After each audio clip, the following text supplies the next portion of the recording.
আগে যে বিষয়গুলো ছিল তার কোনো প্রবলেম থাকলে বলতে পারো সেটা, তারপরে আমরা নেক্সট যে চ্যাপ্টার আছে সেখানে চলে যাই। আর খুব একটা সিরিয়াস দিবে আর বলতে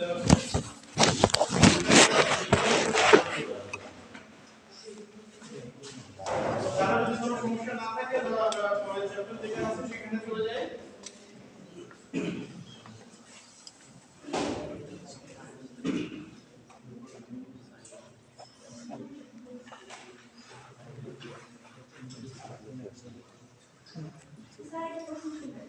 হ্যাঁ বলো। Trade off or opportunity cost ধারণাটাকে বা এটার মধ্যে পার্থক্য। ট্রেড অফটা তো আগে এসেছে না, ট্রেড অফটা হচ্ছে মানে আমি যদি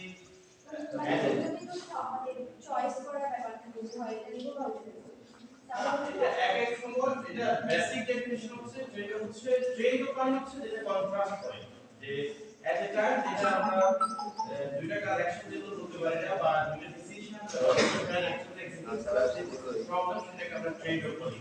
If you want to buy something, you have to spend something. Trade off. যে তুমি যদি কোনো কিছু কিনতে চাও, আমি যদি কোনো কিছু কিনতে চাই, তাহলে আমি টাকাটা আমার পকেটে রেখে দিতে পারবো না। আমি সেটা স্পেন্ড করতেই হবে। সেটাও একটা ট্রেড অফ। আবার এইগুলো তুমি বাস্তবে তুমি টিউশনে যেতে পারবে না বা বাসায় বসে থাকতে পারবে না, সেটাও trade of. So trade off হচ্ছে you can decide two things at a time or in a simultaneous event you can do two things together. এরকম কিছু একটা মানে কি বলে সেটা যে একসাথে দুটো ঘটনা বা দুটো ফ্রেন্ড অ্যাক্টিভিটিস সেটা হচ্ছে ট্রেড অফ। অপরচুনিটি কস্ট সেটা হচ্ছে ট্রেড অফের পরে আমরা সেটা একটু করে আলোচনা করেছি, সেটা আজকে আসবে। যেটা শুধুমাত্র কনসেপ্ট আমরা আলোচনা করছি যে what you give up to get one item, এটা তো আমরা অপরচুনিটি কস্ট বলেছি। ঠিক আছে, তাহলে এখানে আমি জাস্ট স্লাইড থেকে একটু বলতে যাচ্ছি, তাহলে একটু সুবিধা হয় আমাদের জন্য।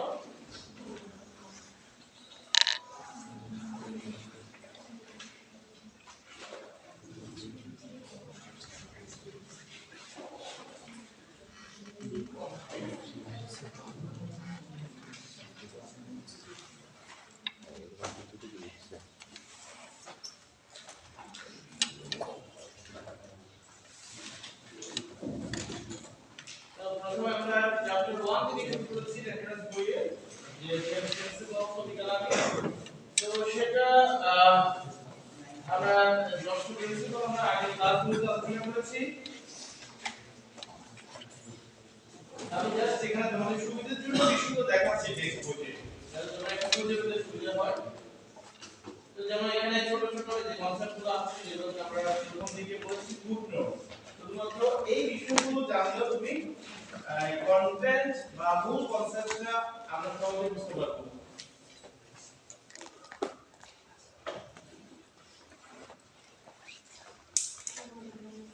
এই চ্যাপ্টারে শুধুমাত্র ডেফিনিশন এবং 10 প্রিন্সিপাল সেগুলোই আছে। এই যে তিনটা ক্যাটাগরি যে 10টা প্রিন্সিপাল আছে। প্রথমে আমরা বলেছি how people make decision, সেখানে চারটা আছে। then how people interact, যে সেখানে তিনটা আছে। এরপর হচ্ছে how the economy make decision as a whole, যেটাকে আমরা বলেছি ম্যাক্রো ইকোনমিক বিহেভিয়ার। প্রথম দুটো হচ্ছে মাইক্রো ইকোনমিক বিহেভিয়ার আর তিন নাম্বারটা হচ্ছে ব্রড ক্যাটাগরি। তিন নাম্বারটা যেটা 8 9 10 সেগুলো হচ্ছে ম্যাক্রো ইকোনমিক কনসেপ্টের সাথে সম্পর্কিত। তাহলে এই বিষয়টা আমরা আগে দুটো ক্লাসে আলোচনা করেছি। দেন আজকে আমরা এখানে অনেকগুলো বিষয় আছে, তোমাদের সিলেবাসে এত কিছু নাই, আমরা শুধুমাত্র যে বিষয়গুলো সিলেবাসে আছে সেটাতে যাব।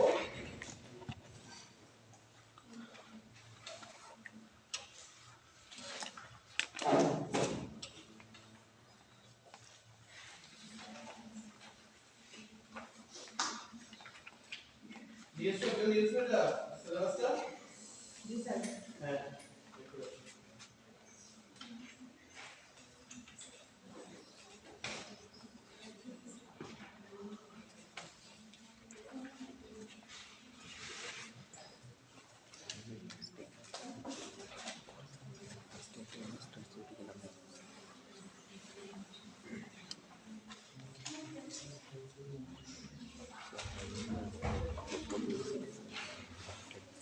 এটাই আছে যেটা আছে যেখানে সিলেবাসে যে বিষয়টা আছে সেখানে যাচ্ছি আমরা।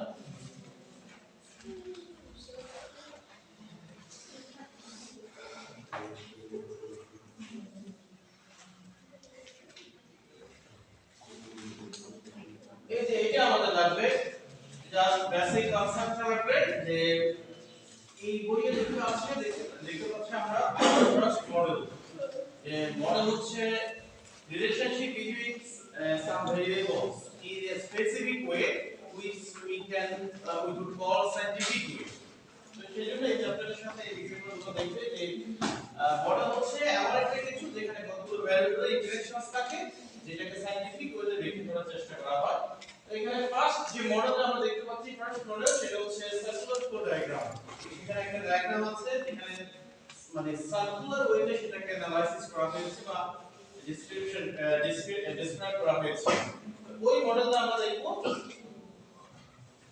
এগুলো জাস্ট আমি এখানে স্লাইডে চলে যাই তাহলে একটু ক্লিয়ার দেখা যাবে। এই যে মডেলের কনসেপ্টগুলো তারা বলছে সেটা তোমাদের প্রয়োজন নেই।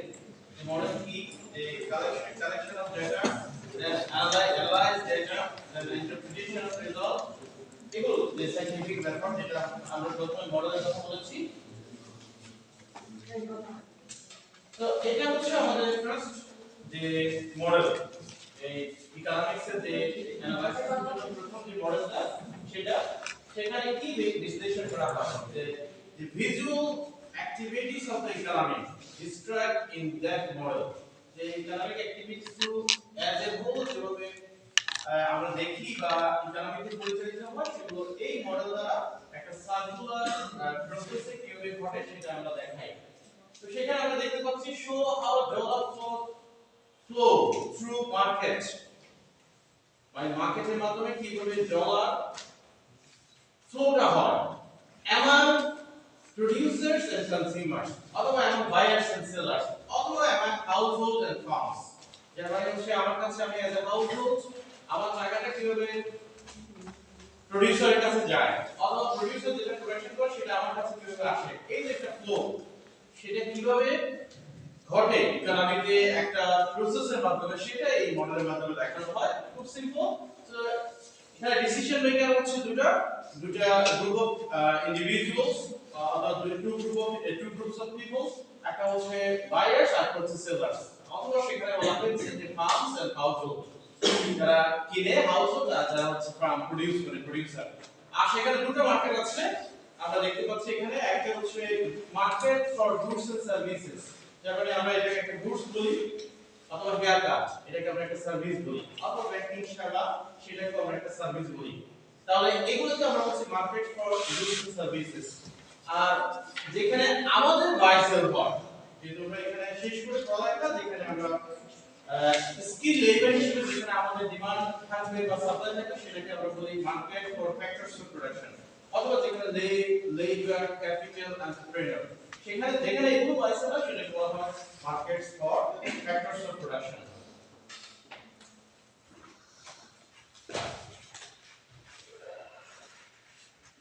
তো এই বিষয়গুলো আমরা বলেছি যে ফার্ম যারা আছে তারা হচ্ছে সেলার আর হাউসহোল্ড হচ্ছে বায়ার আর ফার্ম হচ্ছে এখানে ওই ফ্যাক্টরস অফ প্রোডাকশনের বায়ার, লেবার ক্যাপিটাল এগুলো হচ্ছে বায়ার আর হাউসহোল্ড হচ্ছে সেলার। তাহলে এটা আমরা এখানে দেখতে পাচ্ছি যে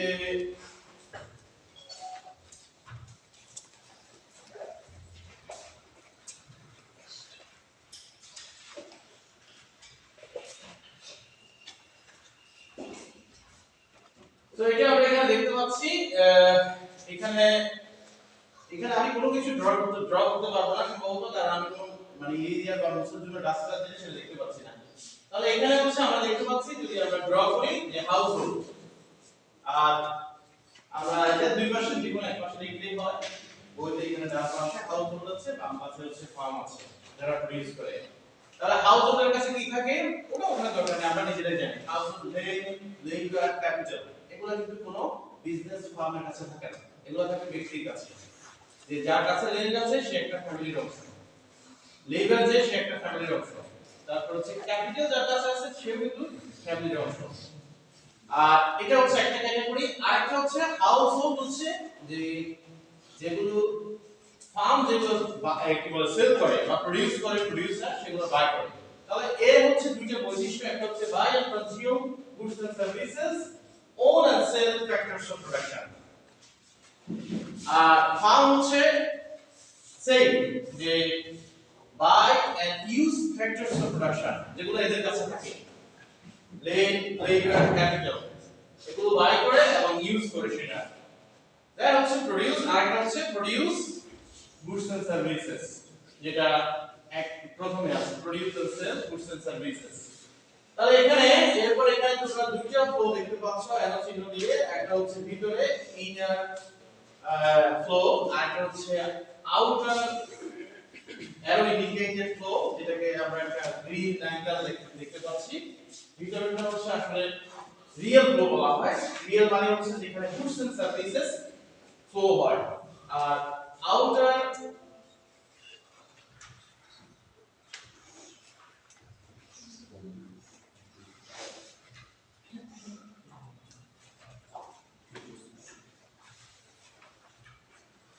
যেটা আউটার অ্যারো ইন্ডিকেটেড ফ্লো যেটা আছে, যেটা গ্রিন, সেটা হচ্ছে মানি ফ্লো বলা হয়, অথবা এখানে এই বইতে ডলার ফ্লো লেখা আছে, তোমরা দেখবে flow of dollars.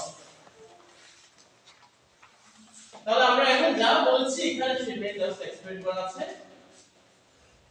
This diagram shows, or diagram is a representation of organization of the economic activity.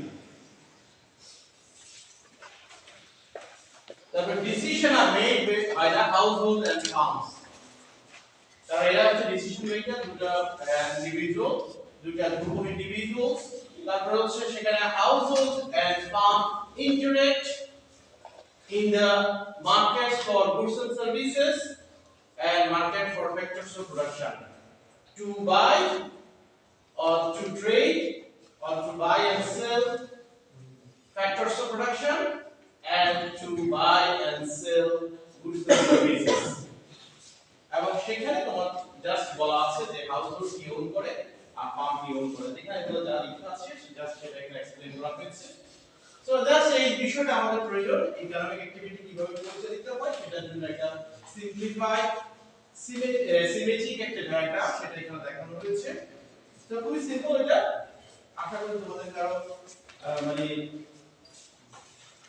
এটা বুঝতে অসুবিধা হওয়ার কথা না। আর কোনো প্রশ্ন আছে? তাহলে এটা হচ্ছে একেবারে সিম্পলিফাইড, যে ইকোনমিক্সের যে বেসিকটা আছে সেটা এখানে দেখানো হয়েছে। এখানে দুটো জিনিস গুরুত্বপূর্ণ, একটা হচ্ছে মানি ফ্লো আর একটা হচ্ছে রিয়েল ফ্লো। রিয়েল ফ্লো মানে হচ্ছে যেটা গুডস এন্ড সার্ভিসেস এর ইউনিটে দেখানো হয়, আর মানি ফ্লো মানে হচ্ছে সেটা মানিটারি ইউনিটে দেখানো হয়। যেহেতু এটা ইউএসএ বই সেজন্য তারা দেওয়া লিখেছে, আমরা বলি যেটা মানি বা টাকা বলি, যেটা এটা স্পেন্ডিং। সেটা কি রকম, যে এখানে দেখতে পাচ্ছি আমরা এই যে factors of production, labour land and capital, সেগুলো বলতে যাচ্ছে মার্কেটস ফর ফ্যাক্টরস অফ প্রোডাকশনে। সেখান থেকে এরা ক্রয় করে, এই যে কিনে এরা এখানে নিয়ে আসে, তারপরে তারা উৎপাদন শুরু কাজে লাগায়, কাজে লাগিয়ে সেখানে তার বিপরীতে তারা যেটা পেমেন্ট করে, যে গত ক্লাসে আমরা যেটা একটু করে দেখেছি, লেবার যেটা পাই, আমি যদি শ্রমিক হই আমাকে যেটা দেওয়া হয় সেটা হচ্ছে ওয়েজ। আমি যদি শ্রমিক হই আমার শ্রম মানে ওয়ার্ক আওয়ার যদি সেল করি তাহলে আমাকে যেটা দেওয়া হয় পেমেন্ট করা হয় সেটা হচ্ছে ওয়েজ। ক্যাপিটাল যদি আমার কাছে থাকে, ফর এক্সাম্পল সেটা বিল্ডিং হতে পারে, একটা এসি হতে পারে, লাইট হতে পারে, বা এই যে কি বলে সেটা হোয়াইট বোর্ড হতে পারে, অথবা প্রজেক্টর হতে পারে, তাহলে আমি যদি সেটা যদি ভাড়া দিই কাউকে, আমাকে যেটা দেওয়া হয় সেটা হচ্ছে ইন্টারেস্ট।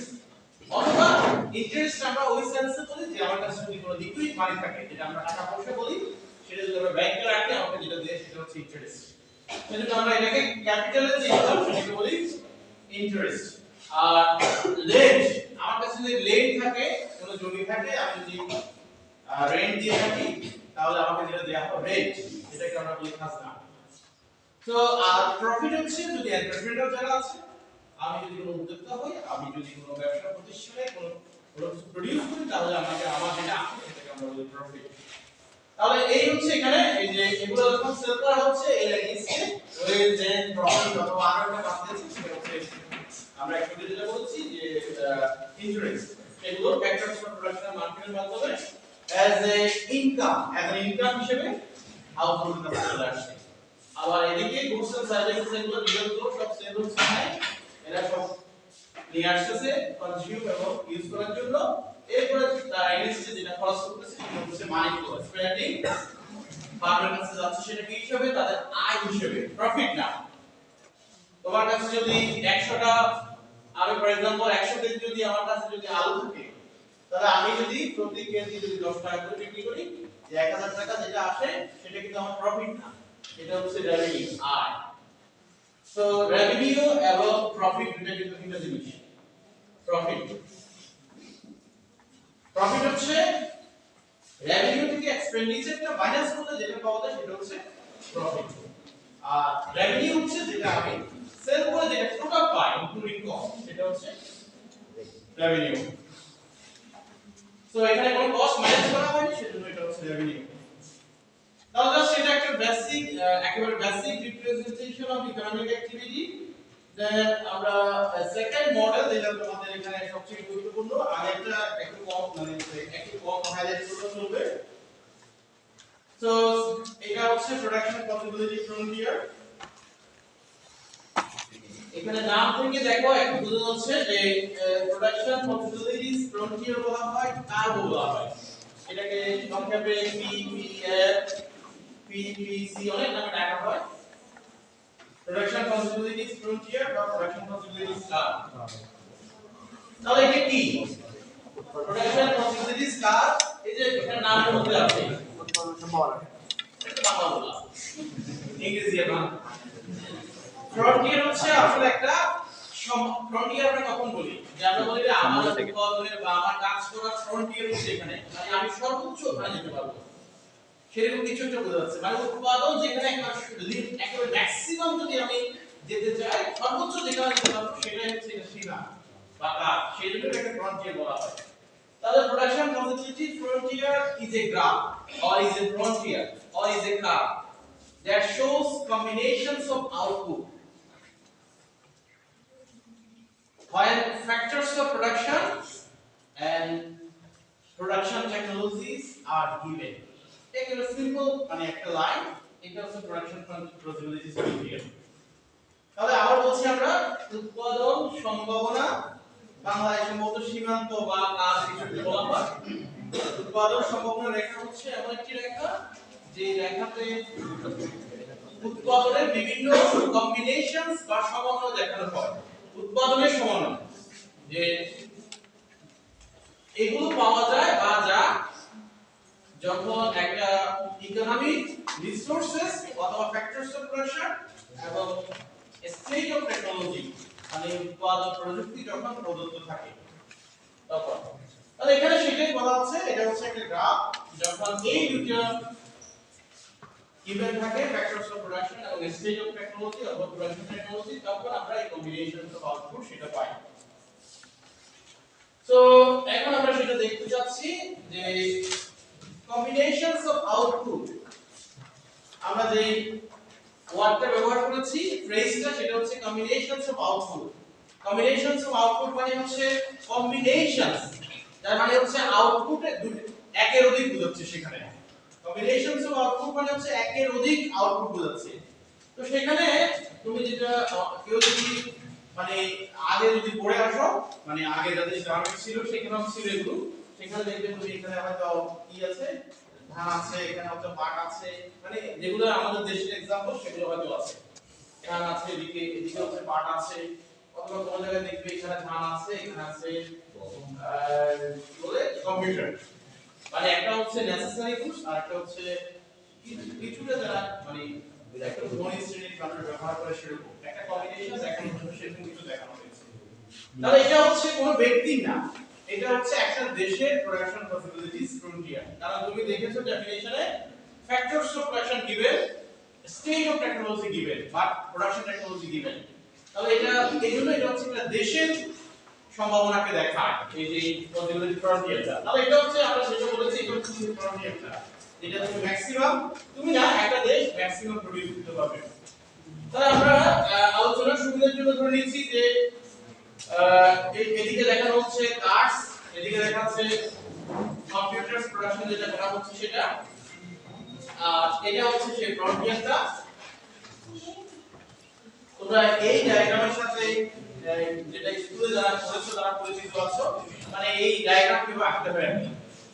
এদিকে হচ্ছে x অক্ষ, এদিকে তোমরা যখন y অক্ষ পড়েছো না, এদিকে হচ্ছে x অক্ষের মান, এদিকে হচ্ছে y অক্ষের মানগুলো, তারপরে হচ্ছে এই যে বিষয়গুলো পড়েছো, তারপরে এই এখানে হচ্ছে স্থানাঙ্ক মূল বিন্দু, তারপর এই অক্ষের উপরে y অক্ষের উপরে x এর ভ্যালু হচ্ছে 0, তারপর x অক্ষের উপরে y এর ভ্যালু হচ্ছে 0।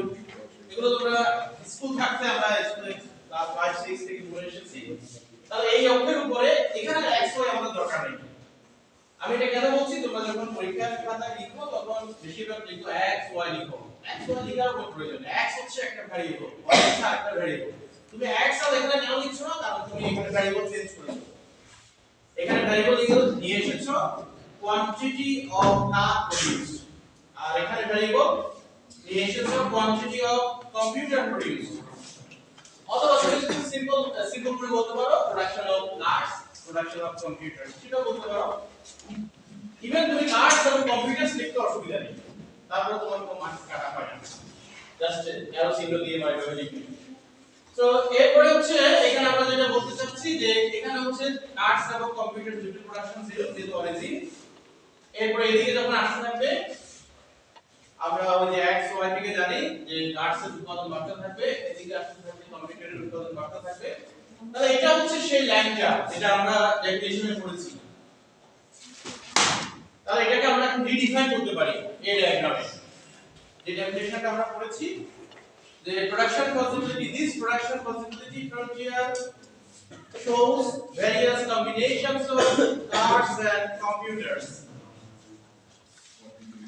that can be produced by using economy's scarce resources and state of technology. তাহলে এখানে সেটা বলা হয়েছে shows combinations of output in that case cars and computers that economy can possibly produce. এই যে সম্ভাবনার কথা বলা হয়েছে। তাহলে এই বিন্দু মানে হচ্ছে দেখো ইকোনমি চাইলে এই বিন্দুতে প্রোডাকশন করতে পারে, একতে পারে, এতে পারে, বিতে পারে, ইতে পারে, অথবা এখানেও পারে। এখন বিন্দুটা যদি এটা হয় তাহলে সকল রিসোর্সেস ব্যবহার করা হচ্ছে শুধুমাত্র কম্পিউটার প্রোডাকশনে। এখন কম্পিউটার প্রোডাকশন হচ্ছে 300 ইউনিট, 3000 ইউনিট, যখন কার্সের উৎপাদন হচ্ছে 0। আর তুমি চাইলে অথবা ওই দেশ চাইলে এখানে প্রোডাকশন করতে পারে, যেখানে কার্সের উৎপাদন হচ্ছে 100 আর কম্পিউটার হচ্ছে 0। এখানে উৎপাদন করা মানে হচ্ছে ওই দেশের কোনো কম্পিউটারের প্রয়োজন নাই, এরকম কিছু একটা বোঝাচ্ছে, বা কম্পিউটারের দরকার নেই। আর এখানে মানে হচ্ছে কি এরা কোনো গাইডলাইন চালায় না, এরা শুধু কম্পিউটারের শুধুমাত্র কাজ করে, অনেক বেশি প্রোডাক্টিভ তারা কাজ করে, গাড়ি দরকার নেই তাদের। তাহলে এছাড়া তুমি চাইলে মাঝখানেও ওই যে চাইলে মাঝখানেও কোনো বিন্দু পছন্দ করতে পারে, ই আছে, এ আছে, বি আছে, এফ আছে, এগুলো আছে। তাহলে প্রত্যেকটা বিন্দু আমাদের দেখাচ্ছে, এই বিন্দু দেখাচ্ছে একটা combinations of cars and computers, এক বিন্দু দেখাচ্ছে সেম আরেকটা combinations of cars and computers, এই বিন্দু দেখাচ্ছে আরেকটা কম্বিনেশন, যেমন এই বিন্দু দেখাচ্ছে 600 হচ্ছে কার, 2200 হচ্ছে কম্পিউটার। তাহলে আমরা সেজন্য বলছি production possibility frontier is a graph that shows various combinations of output, or in that case cars and computers. So এটা various combinations বলতে পারি, combinations বলতে পারি, কোনো সমস্যা নেই। তাহলে এই হচ্ছে এখানে দেখো এটা কিন্তু ফ্রন্টিয়ার না, তোমরা যখন ডায়াগ্রাম আঁকো পরীক্ষার খাতায় এটা হচ্ছে অক্ষ, ডায়াগ্রাম মেজার করার জন্য স্কেলিং স্কেল ব্যবহার করতে পারতেছো না, সেজন্য সেখানে এটা একটা স্কেল এনেছো। এইটাও একটা স্কেল। পিপিসি শুধুমাত্র এটা গ্রু যেটা আছে সেটা পরীক্ষার খাতার সময় আমরা যখন দেখি দেখা যাচ্ছে এটা না, এটা শুধু এটা শেষ করে দিয়েছে যখন সময়টা হচ্ছে, অথবা এটা এসেছে কিন্তু এখানে কোনো নোটেশন কিছু দেয় নাই। এগুলো কিন্তু ডায়াগ্রাম না, এখানে এটার জন্য কোনো মার্কস নাই, এটার জন্য কোনো মার্কস নাই, এটা হচ্ছে তুমি যে বিষয়টা আঁকবা সেটা স্কেলিং। তাহলে এখানে এরপরে দুটো প্রশ্ন আছে। একটা হচ্ছে একটা দেশ চাইলে ম্যাক্সিমাম এখানে আসতে পারে, যেই লাইনে আসতে পারে, কারণ আমরা বলেছি ফ্রন্টিয়ার ম্যাক্সিমাম এখানে, কিন্তু ওই দেশ যদি চায় বলে যে না ঠিক আছে আমাদের লেবারের 50% বাসায় ঘুমাবে, তাহলে লেজার এনজয় করবে। যে যেমন ক্লাসে তোমরা 100 কালকে বলে যে 140 30 জন আছে, এখানে তো 90 জন আছে, বাকিরা বাসায় ঘুমাচ্ছে বা কিছু একটা করছে। বলে ঠিক আছে আমরা যদি এরকম আমরা সবাই ক্লাস আসার দরকার নেই, বা আমরা সবাই প্রোডাকশন আসার দরকার নেই, কিছু অংশ আমরা বাসায় বসে থাকি, লেজার করে এনজয় করি বা অন্য কিছু করি, বাসায় বসে থাকি লেজার এনজয় করি, তাহলে এখানে আর আসবে না, তখন এটা নিচে কোনো পয়েন্ট আসবে। তাহলে এটাকে বলি আমরা inefficient production combinations। যদি কোনো লেবার, ক্যাপিটাল, এন্টারপ্রেনিউর অথবা কি বলা এটা বলছি লেন্স যদি আনঅকুপাইড থাকে, আমরা এখানে বলি আনএমপ্লয়েড থাকে, তাহলে নিবেদিত থাকবে অথবা এই লাইনের নিচে থাকবে। সকল লেবার যদি এমপ্লয়েড হয়, সকল ক্যাপিটাল যদি এমপ্লয়েড হয়, সকল ল্যান্ড যদি ফুললি এমপ্লয়েড হয়, এবং যারা এন্টারপ্রেনিউর আছে তারা যদি কাজে পরিপূর্ণ নিয়োজিত থাকে, তখন তুমি এই লাইনটা পাবে। আদারওয়াইজ তোমাকে এই নিচে থাকতে হবে, যেটা বাংলাদেশের মতো দেশ সেখানে থাকে সব সময় লাইন নিচে, কারণ কিছু মানুষ সবসময় বেকার থাকে, কিছু লাইন আনঅকুপাইড থাকে, তারপরে হচ্ছে কিছু ক্যাপিটাল হয়তো আনঅকুপাইড থাকে অনেক সময়, সেজন্য নিচে থাকে। তাহলে সেটা চাইলে এই লাইনের উপরে প্রকাশন করা যায়, চাইলে এই লাইনের নিচে, কিন্তু এই লাইনকে beyond that line it never be possible, কারণ তোমার রিসোর্স লিমিটেশন থাকে, এটা এখানে কনফাইন করে দিয়েছে। তাহলে সেটা তোমরা এখানে পরের স্লাইডে দেখতে পাচ্ছ, দেখতে পাবে efficient level of production economy is getting all it can from scarce resources, points production possibility frontier, points on the production of PPC। তাহলে ওই লাইনের উপরে যেগুলো আছে সেগুলো efficient production দেখায়। তারপরে inefficient level of production inside the points of PPC, তাহলে সেটা আমরা এই করতে বলছি। তো এখানে তুমি চাইলে অপরচুনিটি কস্ট কনসেপ্টটা ব্যবহার করতে পারো, বা ট্রেড অফ যেটা সেটা অপরচুনিটি কস্ট ডিফাইন করার জন্য প্রয়োজন হয়। তাহলে এখানে তুমি যেটা প্রশ্ন করেছো এখানে ট্রেড অফ আছে, তাহলে the only way to get more production of cars you have to sacrifice the production of computers, এটা হচ্ছে এখানে ট্রেড অফ। অথবা তুমি যদি বেশি কম্পিউটার উৎপাদন করতে চাও সেখানে কার উৎপাদন স্যাক্রিফাইস করতে হচ্ছে ওই সময়, সেটাই হচ্ছে ট্রেড অফ। এবং এই ট্রেড অফের পরে রেজাল্ট হচ্ছে অপরচুনিটি কস্ট। তুমি যদি বেশি কার উৎপাদন করতে চাও তাহলে যে পরিমাণ কম্পিউটার উৎপাদন স্যাক্রিফাইস করতে হচ্ছে সেটা হচ্ছে ওই বেশি পরিমাণ কার উৎপাদনের অপরচুনিটি কস্ট। এটা এখানে হয়তো ডিটেইল পাবে না, স্পেসিফিক এক্সাম্পলের জন্য তুমি একটু বই লিখতে হবে, এখানে জাস্ট একটা কনসেপ্ট আছে যে opportunity cost of a good give up the other good। So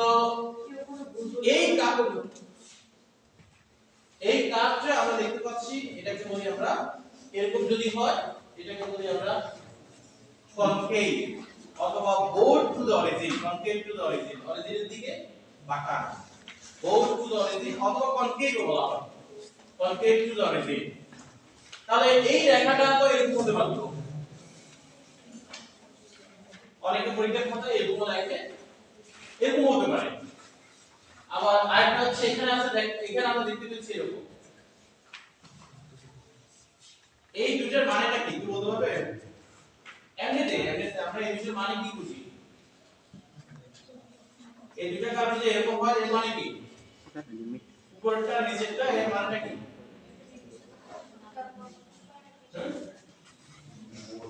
মানে আমরা মানে ম্যাথমেটিক্যালি আমরা কি বুঝি? এরকম যদি হয় একটা এরকম একটা এরকম কি বুঝি? স্যার এখানে হচ্ছে বোঝাবে হচ্ছে যে আপনার দুইটাই সমান, মানে হচ্ছে আপনার কম্পিউটারের সমান এবং হচ্ছে মানে দুইটাই অক্ষই সমান বোঝাবে তখন। এক্স্যাক্টলি এটা মানে হচ্ছে তুমি এখানে একটার সাথে এটা হচ্ছে নেগেটিভ ফ্লো, আমরা গত ক্লাসে বলেছি নেগেটিভ ফ্লো মানে হচ্ছে একটা বাড়া একটা কমা।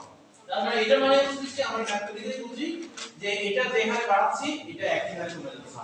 আর এটা মানে হচ্ছে তুমি দেখো এটা হচ্ছে এটা মানে কি এটা যে হারে বাড়াচ্ছি এটা ঠিক একই হারে কমে যাচ্ছে ম্যাথমেটিক্যালি।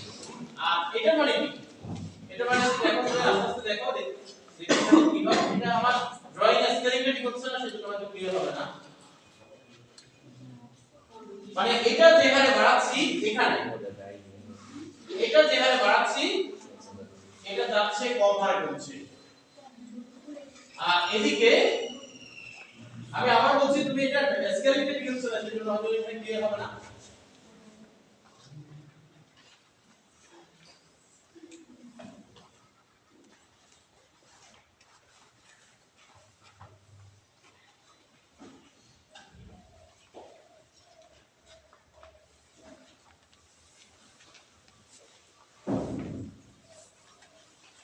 এই যে আমি যেটা দেখাতে যাচ্ছি সেটা হচ্ছে এই দূরত্ব থেকে এই দূরত্ব ছোট, মানে এটা যে হারে বাড়াচ্ছি এটা তার চেয়ে কম হারে কমে যাচ্ছে। আবার এদিকে হচ্ছে উল্টাটা, এদিকে যদি আসি এটা যে হারে বাড়াচ্ছি এটা যাচ্ছে এই প্রোডাক্ট বা এই ভ্যালু যাচ্ছে কম হারে কমে যাচ্ছে। এটা এখানে দুটো কোন জায়গায় বাড়ছে না, এটা বাড়ালে এটা কমে, কিন্তু এটা বাড়ালে এটা কি হারে কমছে সেটা হচ্ছে গুরুত্বপূর্ণ। তাহলে এটা যদি বাড়ায় এটা যাচ্ছে কম হারে কমে, এখানে আসলে বেশি হারে কমে। তাহলে এই বিষয়টা আমরা এখানে দেখতে যাচ্ছি যে এই যে এখানে দেখতে পাচ্ছি opportunity cost of a car higher or highest কোথায় হবে? আমাদের যে ডায়াগ্রাম আছে হাইয়েস্ট কোথায় হবে?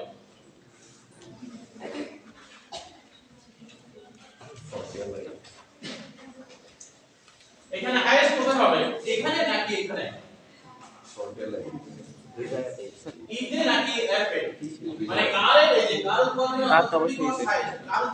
অপরচুনিটি কস্ট হাইয়েস্ট মানে হচ্ছে কার উৎপাদন যদি তুমি বাড়াও তাহলে এটার উৎপাদন অনেক বেশি কমাতে হচ্ছে, এটা হচ্ছে হাইয়েস্ট। তাহলে সেটা হচ্ছে এখানে। আর কম্পিউটার উৎপাদনের অথবা কার উৎপাদনের অপরচুনিটি কস্ট হচ্ছে লোয়েস্ট, এর মানে হচ্ছে কার উৎপাদন যদি সামান্য মানে বাড়াও কম্পিউটার উৎপাদন অনেক বেশি অনেক কম কমে যাচ্ছে, সেটা হচ্ছে লোয়েস্ট। তাহলে এই জিনিসটা আমরা এই দুটো পয়েন্টে দেখতে পাচ্ছি। হাইয়েস্ট হচ্ছে producing many cars fewer computers, আর লোয়েস্ট হচ্ছে যখন ফিউ কার্স, তার মানে হচ্ছে যে উপরের অংশে যেটা y অ্যাক্সিস এর দিকে, আর এটা হচ্ছে x অ্যাক্সিস এর দিকে, আর মেনি কম্পিউটারস। তাহলে এই হচ্ছে এখানে দুটো বিষয়।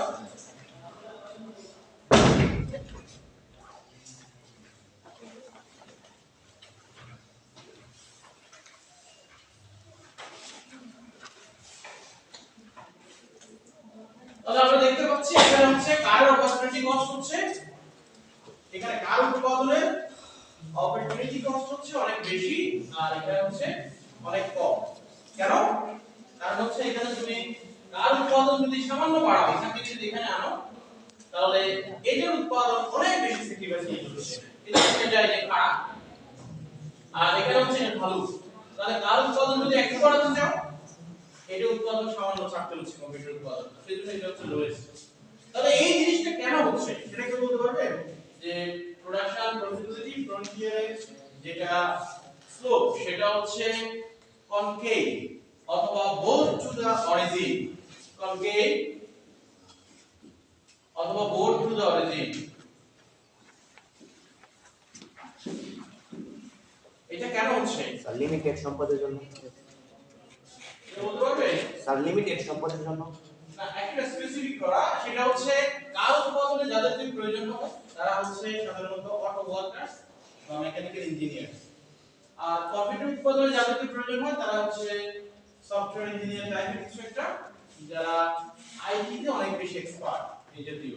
এখন তুমি যদি এখান থেকে এখানে আসো, এখন মনে করো একটা জিনিস এখানে আছে বি পয়েন্টে, এখান থেকে এখানে আসো, তার মানে কি তোমার number of software engineer, number of mechanical engineer সেটা ফিক্সড, তারা কাজ করতেছে এই পয়েন্টে যখন উৎপাদন হচ্ছে। এখন তুমি এখান থেকে এখানে আসা মানে হচ্ছে যারা আগে কম্পিউটার উৎপাদনে কাজ করতো, যারা সফটওয়্যার ইঞ্জিনিয়ার, তাদেরকে তুমি কারের উৎপাদনে কাজে লাগাচ্ছ, সুতরাং তাদের প্রোডাক্টিভিটি বা এফিসিয়েন্সি কি হবে, কমে যাবে। সুতরাং এখানে সেজন্য তাদের প্রোডাক্টিভিটি কম, এটা উৎপাদন আস্তে আস্তে কমে যাচ্ছে।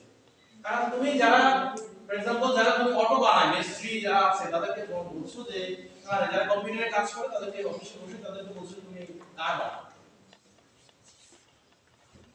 আর এখান থেকে যদি তুমি এখানে আসো উৎপাদন বাড়াতে চাও, যারা অটোতে কাজ করে বা যারা মেকানিক্যাল ইঞ্জিনিয়ার তাদেরকে বলছো যে তুমি মেকানিক্যাল ইঞ্জিনিয়ার, তোমরা এখন মেকানিক্যাল বাদ দাও, তুমি আস্তে আস্তে ওই কম্পিউটারের সফটওয়্যারে কাজ করো। তাহলে আমাকে যদি বলা হয় তুমি ক্লাসে না পড়ায় তুমি মাটি কাটো, মানে তবে আমার মানে যে ওই কাজটার যে প্রোডাক্টিভিটি অথবা ওই কাজটার যে এফিসিয়েন্সি বা স্কিল সেটা তো আমার নাই। তাহলে আমি চেষ্টা করব কিছু হয়তো উৎপাদন হবে, মাটি কাটতে পারবো, কিছু হয়তো ফসল হবে, কিন্তু ওই লেভেলে হবে না যেখানে ওই কাজটা করতে তার লেভেলে তো আর হবে না। অথবা তাকে বলবো যে তুমি ক্লাসে পড়াও, সে হয়তো কিছু পারবে, কিছু দেখা কিছু দেখা, কিন্তু হয়তো প্রোডাক্টিভিটি ওই লেভেলে পৌঁছাবে না। তো এই হচ্ছে এখানে এটা বোর্ড হওয়ার কারণ, বা এটা তুমি বইতে পাবে, বইতে আছে এগুলো, কিন্তু স্লাইডের মধ্যে তো বিস্তারিত নাই। তাহলে এটা ঢালকে বলা হয় এমআরপিটি। এখানে আমরা বলছি cards and computer, marginal rate of product transformation.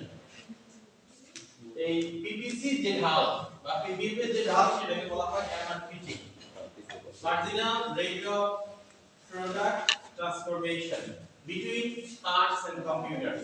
কি হয়েছে এটা ঢাল মানে কি, এই যে ঢাল দেখো, ঢাল মানে কি স্লোপ, স্লোপ আমরা কিভাবে বের করি, চেঞ্জ ইন অথবা কি বলে এটা রাইজ বাই ডাউন বলে, কি বলে change in y divide by change in x অথবা রাইজ বাই ডাউন, অনেক ভাবে আমরা বলি। ঢাল স্লোপ পড়েছো না, ঢাল এটা অনেক ভাবে বলি না, এই হচ্ছে ঢাল। এখানে চেঞ্জ ইন y এর জায়গায় আছে দেখো কি, change in production of computer আর change in production of cars. তাহলে এটা ঢাল মানে কি, এই যে চেঞ্জ ইন y, y মানে হচ্ছে কম্পিউটার, সেটা কত চেঞ্জ হয়েছে, এই যে কত চেঞ্জ হয়েছে 200, এখানে কত চেঞ্জ হয়েছে। তাহলে এটা হচ্ছে এমআরপিটি।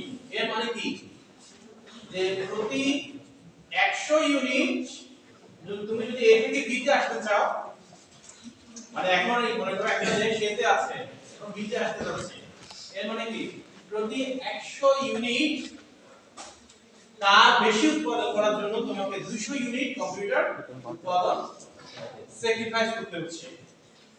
তাহলে 100 ইউনিট তার প্রোডাকশনের অপরচুনিটি কস্ট হচ্ছে 200 ইউনিট কম্পিউটারের প্রোডাকশন স্যাক্রিফাইসে যে মানিটারি ভ্যালু আছে সেটা। ক্লিয়ার বিষয়? তাহলে এমআরপিটি যেটা আমরা বলেছি সেটা হচ্ছে এটা। তাহলে একইভাবে তুমি এইভাবে বের করতে পারবে, এখানেও পারবে এই স্লোপটা, এখানেও পারবে, সব পয়েন্টে সেটা একটা স্লাইড বের করতে পারবে। তাহলে এই ধাপটা কি দেখাচ্ছে?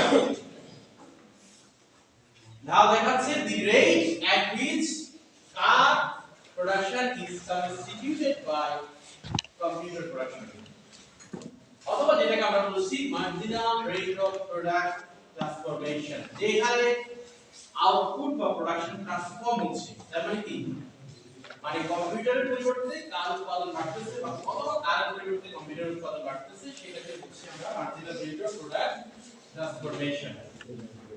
সো এমআরপিটি আমরা দেখতে পাচ্ছি সেটা হচ্ছে ডাউনওয়ার্ড, মানে এটাই হচ্ছে আসলে কনকেভ বোর্ড মেথোডোলজি, এই এমআরপিটি অথবা ডিমিনিশিং। এই যে এমআরপিটি হচ্ছে কন্টিনিউয়াসলি যখন এদিকে আসতে থাকবে দেখবে এটা আরো আস্তে আস্তে কমে যাচ্ছে। সো এই হচ্ছে এখানে সরি, এদিকে যখন আসতে যাচ্ছে, এদিকে যখন আসতেছে তখন ডিমিনিশিং, এদিকে যখন আসতেছে তখন দেখবে ইনক্রিজ। এটা প্রয়োজনে আমাদের যতটুকু প্রয়োজন ওই অংশটা আমরা বলেছি, ওই অংশটা আমরা শেষ করেছি। তোমাদের যদি এখন প্রশ্ন না থাকে এই কনসেপ্টটা বা এই বিষয়টা আমি এখানে ক্লোজ করব। কারো কোনো প্রশ্ন আছে?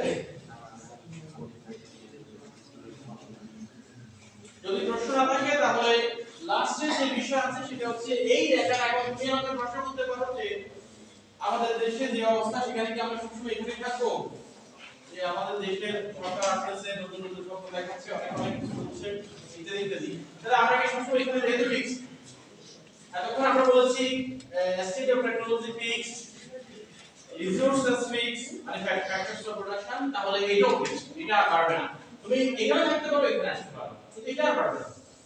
এখন এটা কখন ঘটবে? যে দুইটা ফ্যাক্টরস আমরা ফিক্স করেছি, এই দুইটা ফ্যাক্টরস এর একটা যদি বাড়ে, একটা হচ্ছে ফ্যাক্টরস অফ প্রোডাকশন আর একটা হচ্ছে স্টেট অফ টেকনোলজি। সাধারণত ফ্যাক্টরস অফ প্রোডাকশন বাড়ে না, খুব কম বাড়ে, কারণ লেন্থ বাড়ে না, ক্যাপিটাল হয়তো বাড়ে, লেবার স্কিল বাড়ে, লেবার হয়তো লং রান বাড়ে। তাহলে যদি লেবার, ক্যাপিটাল, লেন্থ, এন্টারপ্রেনিউরিয়াল স্কিল বাড়ে, তাহলে এই রেখা চেঞ্জ হতে পারে। আর বেসিক্যালি যে দুটো চেঞ্জ হয় এখন সেটা হচ্ছে টেকনোলজিক্যাল ইনোভেশন, টেকনোলজি চেঞ্জ হলে। তাহলে যদি আমাদের মনে করো হঠাৎ করে এই যারা করে, ওই যারা কম্পিউটারের মাইক্রোসফট যারা প্রডিউস করে, তারা এমন একটা টেকনোলজি বের হলো যাতে করে আগে তাদের মাইক্রোসফটে যে ওই অ্যাসেম্বলিং হতো পুরো কম্পিউটারে, সেখানে 1 লক্ষ টাকা প্রয়োজন হতো, এখন সেটা হঠাৎ করে তারা এমন একটা টেকনোলজি বের করেছে যে সেটা 20,000 টাকা হয়ে যাচ্ছে। তখন এটা কিরকম হবে?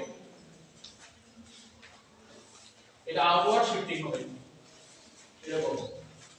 এদিকে ঠিক আছে, কারণ এটা চেঞ্জ হবে। শুধু মাইক্রোসফটে নতুন নতুন প্রযুক্তির কারণে এখানে তারা নতুন একটা প্রযুক্তির কারণে কম্পিউটার উৎপাদন খুব দ্রুত বেড়ে যাচ্ছে, কারণ কস্ট কমে গেছে, মানুষ এখন আগে যারা ব্যবহার করতো না বেশি প্রাইসের জন্য তারা এখন ব্যবহার করছে, তাহলে তাদের উৎপাদন বেড়ে গেছে, এটা হতে পারে। অথবা এখন যারা কার প্রডিউস করে, এই যে তারপরে ফোর্ড, বিভিন্ন কোম্পানি আছে বড় বড় ইউএসএ বা জাপানে, মিৎসুবিশি, এরা নতুন একটা প্রযুক্তি আসছে, একেবারে এরা কার উৎপাদন হঠাৎ করে বাড়িয়ে দিল ওই প্রযুক্তির মাধ্যমে। তাহলে এটা এরকম করে ডান দিকে শিফট, এটাই বলা হয় shift, shift to the right, shift to the right of PPC বা পিপিএল। তাহলে সেটা এখানে হতে পারে। অথবা একটা দেশের ফ্যাক্টরস অফ প্রোডাকশন সেগুলোর হঠাৎ করে ইমপ্রুভমেন্ট হয়েছে। মনে করো বাংলাদেশ যুদ্ধ করে আমাদের পাশের কোন রাষ্ট্র ইন্ডিয়া যুক্তরাজ্যের স্থাপন করেছে, এখন তোমরা অনেকে যেটা বলো যে কেউ কেউ যেটা বলে যে আমরা সেভেন সিস্টার্সের হুমকি দুর্গম, তখন এটা মনে করো ওখানে যে রিসোর্স সেগুলো আমাদের দেশের মধ্যে চলে আসলো, লেবার আসলো, লেবার যদি কাজ না করে সেগুলো কাজ করে, এটা কোনো চিন্তা না। ধরে নিলাম তারা স্কিল, সেখানে রিসোর্সেস আছে, এটা একেবারে দুইটা সমান ভাবে সেক্টরে হয়। তো এই হচ্ছে এখানে মূলত বিষয় এই প্রোডাকশন পসিবিলিটি ফ্রন্টিয়ারে যে বিষয়গুলো আছে তোমরা এগুলো বইতে পাবে বা সিলেবাসে এইগুলো স্লাইডও দেখতে পারো, স্লাইডটা আমি দিয়ে দেব।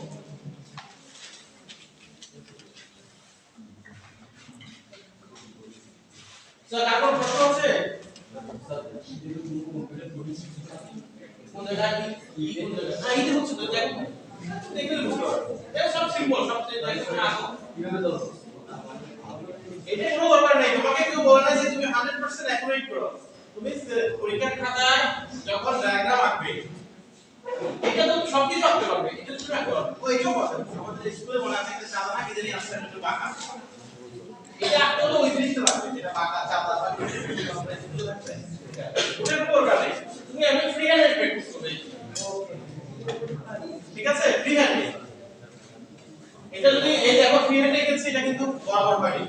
তারপরে কেউ যদি এটাও আঁকো, এরকম আঁকো, কোনো অসুবিধা নেই, কাছাকাছি কিছু একটা আমি বুঝতে হবে, মানে একটু সাইলেন্স প্লিজ, আমি বুঝতে হবে যে তুমি বিষয়টা বুঝো, এক্সামিনার বুঝতে হবে যে তুমি বিষয়টা বুঝো, ওইটাই দরকার।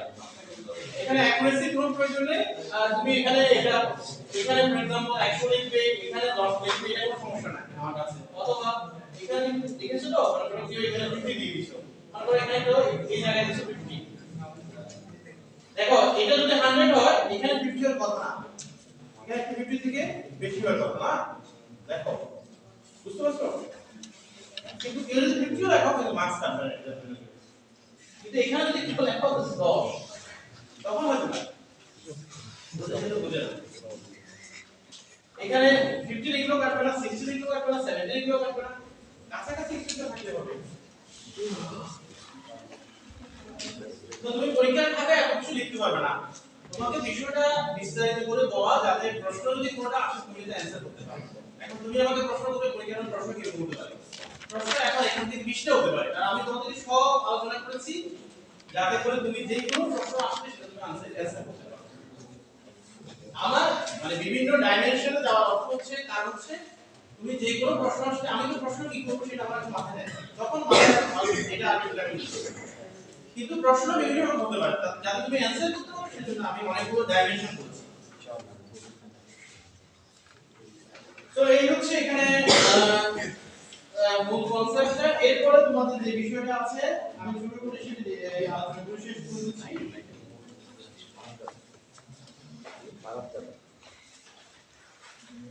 তোমাদের চ্যাপ্টার আছে 10টা 11টা, 10 11টা চ্যাপ্টার তো পড়ানো সম্ভব না এত কম মানে প্রশ্ন বা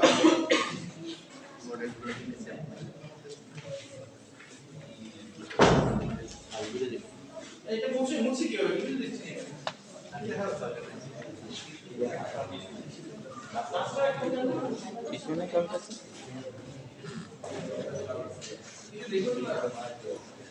তাহলে কিছু মুছে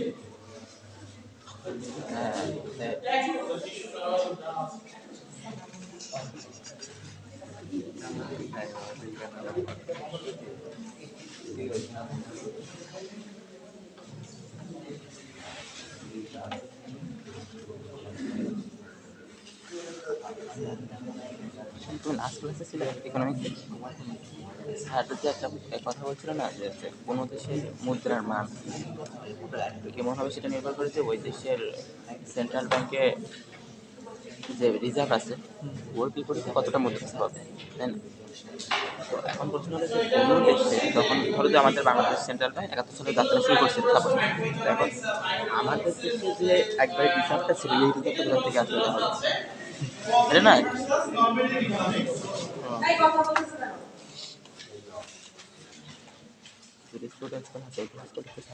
পজিটিভ ভার্সেস নরমাটিভ ইকোনমিক্স।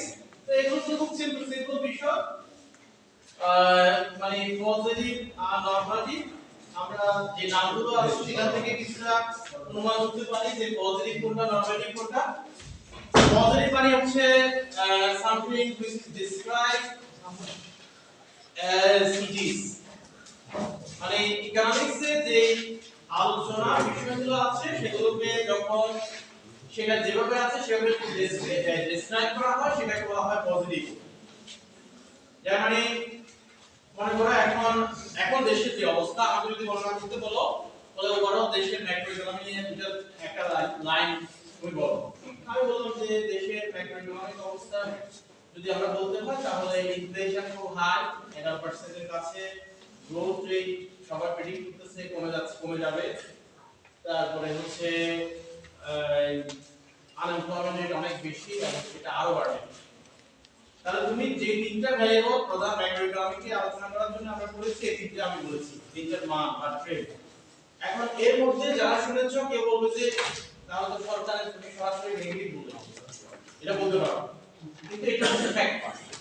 এটা সরকার বলবে আমি বলবো, যে যাকে বলতে বলো সেই বলবে যে ম্যাক্রো ইকোনমিক যেগুলো প্রধান চলক বা যে দিকে আমরা বলেছি সেগুলো খুব খারাপ অবস্থা এবং সামনে আরো খারাপ হবে বলা হচ্ছে। তাহলে এটা হচ্ছে পজিটিভ ইকোনমিক্স, যার মানে আমি ডেসক্রাইব করেছি as it is হিসেবে, what as it is, descriptive যেটা বলি আমরা, মানে যা দেখছি বা যেটা হচ্ছে এক্স্যাক্টলি সেটাই বলছি। তাহলে positive economics describe the economic activities or statement as it is, মানে এটা যেভাবে আছে ঠিক সেভাবে বলা। আর নরমাটিভ খুব সিম্পল, আর normative economics is a confirm or refute by examining evidence, আমি এভিডেন্সকে এক্সামাইন করে রিফিউট করেছি, এই যে বলছি নেগেটিভ কথা বলবো বা কনফার্ম করেছি, যা আছে সেটাকে আমি এক্সামাইন করে তারপরে সেটাকে আমি এক্সপ্লেইন করেছি। এটা হচ্ছে পজিটিভ ইকোনমিক্স। যদি বলা হয় যেমন এই ক্লাসের অবস্থা বলো আমাকে এখন বলতে গেলে আমি বলবো সবকিছু ঠিক আছে শুধুমাত্র রাস্তাটা নাই এরিয়া নাই। এখন তুমি বলো যে আমার ডিপার্টমেন্টের সমালোচনা করবে না, এটা যা আছে সেটাই বলছি। একইভাবে যদি বলি না ক্লাস সম্পর্কে সমস্যা সেটাও যা আছে তো এটা হচ্ছে পজিটিভ ইকোনমিক্স। তো ইকোনমিক ভ্যারিয়েবল বা ইকোনমিক অ্যাক্টিভিটিস কে যখন এই সেন্সে এক্সপ্লেইন করা হয় তখন সেটাকে পজিটিভ বলা হয়। যার মানে প্রেসক্রাইব মানে ডেসক্রাইব করা, আর নরমালি হচ্ছে প্রেসক্রাইব করা। ডাক্তার আমাদের কি করে সার্টিফিকেটে ওষুধ লিখে দেয়, এটাকে আমরা বলি প্রেসক্রিপশন, প্রেসক্রাইব করা। সে কিন্তু আর ওই মানে কি বলে আমাদেরকে বলে যে এটা এভাবে চলতে হবে এভাবে করতে হবে। প্রেসক্রিপশন মানে হচ্ছে যে আমাকে যেভাবে বলা হচ্ছে সেভাবে চলা। তো এটা হচ্ছে নরমাটিভ ইকোনমিক্স হচ্ছে attempt to prescribe how what should be। এটা কি বলছে আগে যে তিনটা ভ্যারিয়েবল বলেছি আনএমপ্লয়মেন্ট রেট খুব হাই, তাহলে আমি এখানে কিভাবে বলবো এটা নরমাটিভ বলে unemployment rate should be lower than what we are experiencing now। এটা হচ্ছে একটা নরমাটিভ স্টেটমেন্ট। নরমাটিভ ইকোনমিক্স এ বলা হয়, নরমাটিভ অ্যানালিসিস এ বলা হয়, নরমাটিভ স্টেটমেন্ট এ বলা হয়। তাহলে নরমাটিভ স্টেটমেন্ট কি হবে যে unemployment rate should be lower. তারপর হচ্ছে inflation existing inflation rate is too high, so it should be lower than 5% or compare lower as if we are experiencing in the neighboring countries। মানে আশেপাশের দেশ গুলো আছে শ্রীলঙ্কা আছে পাকিস্তান আছে অথবা ইন্ডিয়া আছে, তাদের এখানে 5% 6%, আমাদের এখানে 11% জিনিসপত্রের দাম বেড়ে যাচ্ছে। তাহলে তাদের দেশের তুলনায় আমাদের অনেক বেশি, আর এমনিতে ইনফ্লেশন 5% এর নিচে থাকা উচিত। তাহলে আরেকটা ভেরিয়েবল আমরা কি বলেছি যে আনএমপ্লয়মেন্ট বললাম, ইনফ্লেশন বললাম, গ্রোথ যদি গ্রোথ হচ্ছে 3% হবে বা 3% প্লাস হবে, it should be at least 5%। তাহলে এটা হচ্ছে নরমাটিভ স্টেটমেন্ট। তাহলে what is going to be happen or what it is now ongoing, what is now going on, এই বিষয়গুলোকে যেভাবে আছে সেভাবে এক্সপ্লেইন করা হচ্ছে ডেসক্রিপটিভ বা পজিটিভ স্টেটমেন্ট। আর what should be, what ought to be, what needed to be, এগুলো যখন এক্সপ্লেইন করি সেটাকে আমরা বলি নরমাটিভ ইকোনমিক্স। তো এগুলো সাধারণত আসে না মানে কি বলে সেটা একবারে বেসিক মানে বেসিক যে ইস্যুগুলো আছে যাদের ডায়াগ্রামে একটু সমস্যা আছে, মানে ডায়াগ্রামে ভিজুয়ালাইজ করতে অসুবিধা হয়েছে যে X axis Y axis positive slope negative slope, তারা এখানে এই চ্যাপ্টারে কিছু কনসেপ্ট আছে সেটা চাইলে দেখতে পারো, বইতে আছে, বইটা একটু পড়ে দেখতে পারো।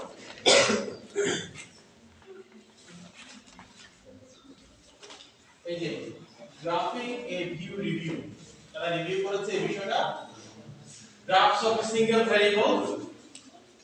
আমাদের যে ইকোনমিক্সের যে গ্রাফগুলো আছে সেগুলো বেশিরভাগ ক্ষেত্রে ডবল আমরা ভ্যারিয়েবল ব্যবহার করি, দুইটা ভ্যারিয়েবল ব্যবহার করি। আর সিঙ্গেল ভ্যারিয়েবল যদি হয় তোমরা দেখেছো তো যে পাইসা বাক্সা জাস্ট সিঙ্গেল যখন দেখানো হয় তখন সেখানে স্কেলিং থাকে না, টাইম সিরিজ গ্রাফ ইত্যাদি। এই যে এগুলো দরকার নেই আমাদের খুব বেশি, এগুলো সিঙ্গেল ভ্যারিয়েবল।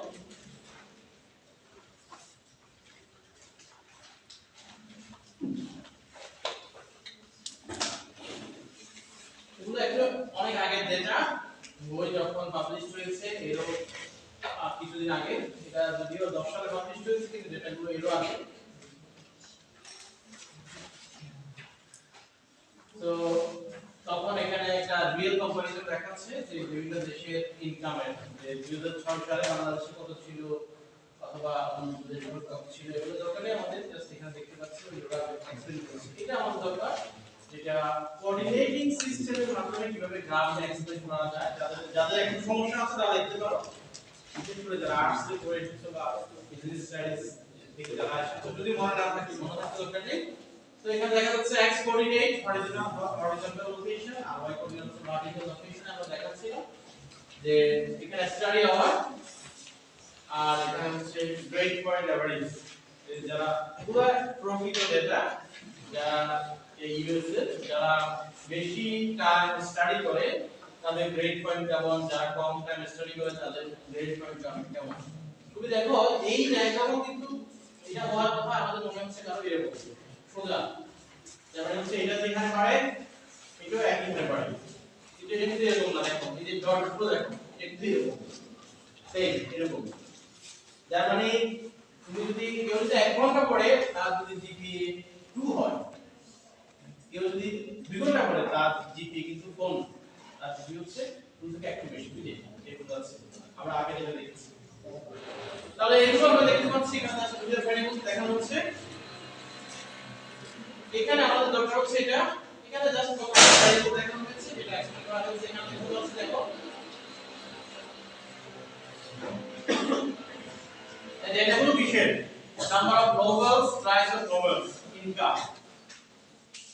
মনে করো আমরা 16 কিনি না, নোবেল কিনি পড়ার জন্য, তাহলে আমাদের একটা ইনকাম থাকে।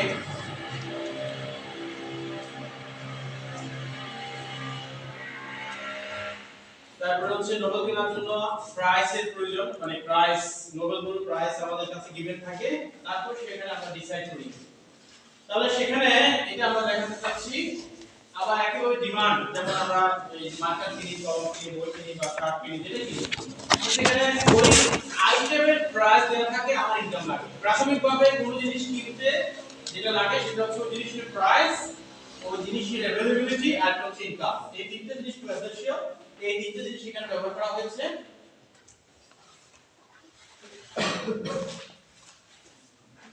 এখানে দেখতে পাচ্ছি ইনকাম, মনে করো যাদের ইনকাম হচ্ছে $20,000, আর ইনকাম হচ্ছে কারণ একটা গ্রুপে কিছু মানুষের ইনকাম হচ্ছে $20,000, কিছু মানুষের ইনকাম হচ্ছে 30,000, কিছু হচ্ছে 40,000।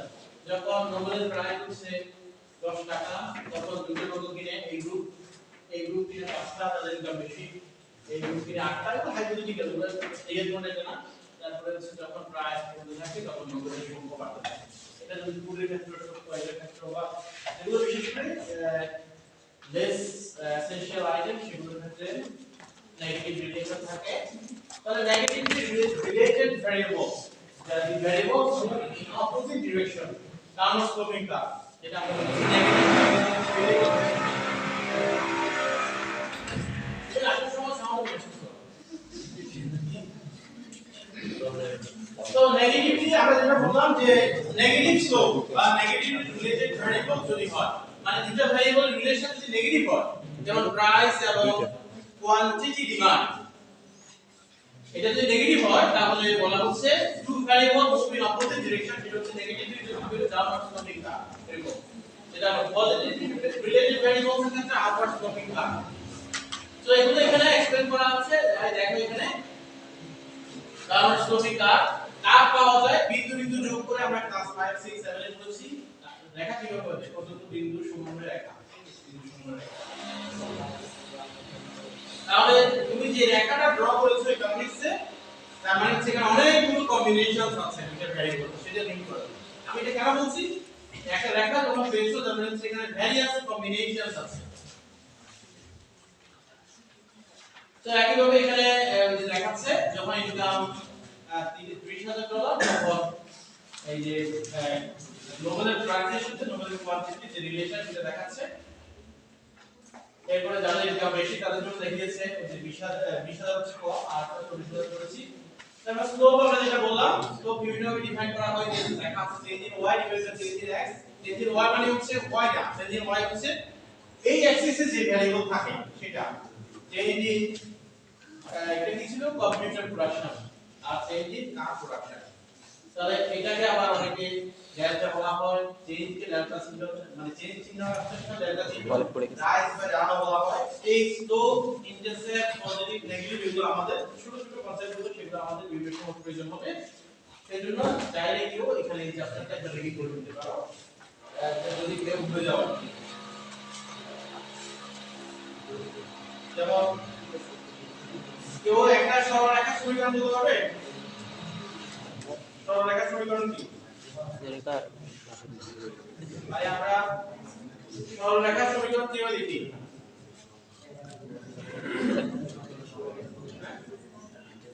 একই দিচ্ছে। বলতে পারবে a মাইনাস bx সরলরেখার সমীকরণ আর কেউ বলবে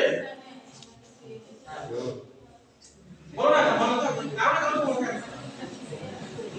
কবে করছি মনে আছে তোমার কি ছিল লিমিটেড একটা সরলরেখার সমীকরণ ছিল না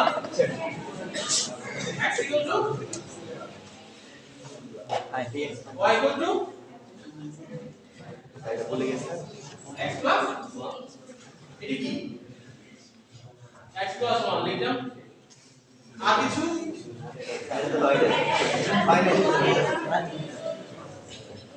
স্যার দিতে চাচ্ছি যে দুটো সায়েন্স থেকে কিছু বলতে বলছো না স্যার জিবিটি সার্চ করতে y প্লাস এটা আচ্ছা এটা একটা হতে পারে আরো একটু সিম্পলিফাই করছি আমরা যেটা প্রথমে বলি y mx c ঠিক আছে তো এটা কি এটা হচ্ছে slope এটা হচ্ছে সেই x ভ্যারিয়েবল এটা হচ্ছে y ভ্যারিয়েবল এটা হচ্ছে চুপ থাকো এটা হচ্ছে ইন্টারসেপ্ট